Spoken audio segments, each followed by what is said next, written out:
पैसा छैन, अप्ठ्यारो परो नभन्नुहोस्। बाँच्न पाउने, उपचार गर्न पाउने तपाईहरुको अधिकार हो। बीएनसी मेडिकल कलेज र पूर्वाञ्चल क्यान्सर हस्पिटल तपाईहरुको सेवामा छ। यो सरकार जस्तो छैन ज्याप्प बन्द गरिदिने। आउनुहोस्, हामी सहयोग गर्छौं। राजनीति गर्नलाई सीमा चाहिन्छ, क्षेत्र चाहिन्छ, तर सेवा गर्नलाई सीमा चाहिँदैन। नेपाली मेरा दाजुभाइ दिदीबहिनीहरू विश्वमा जहाँ हुनुहुन्छ, बीएनसी टिचिङ हस्पिटल जतिखेर पनि तपाईहरुको सेवा गर्न तयार छ।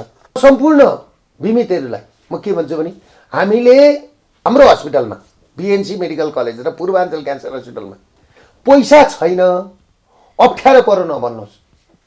बाँच्न पाउने, उपचार गर्न पाउने तपाईहरुको अधिकार हो।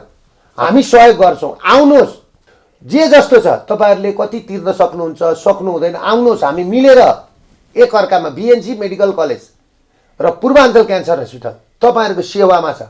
यो सरकार जस्तो छैन ज्याप्प बन्द गरिदिने। आउनुहोस्, हामी सहयोग गर्छौं।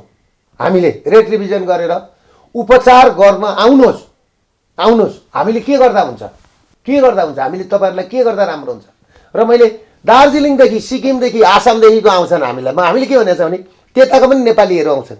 मैले के भनेको छ भने राजनीति गर्नलाई सीमा चाहिन्छ, क्षेत्र चाहिन्छ, तर सेवा गर्नलाई सीमा चाहिँदैन भनेर प्राय दार्जिलिङ, मिरिक, सिक्किमदेखिका मान्छे आउँछन् र पनि मैले त्यहाँ पनि सहयोग गरेर पठाएको छु।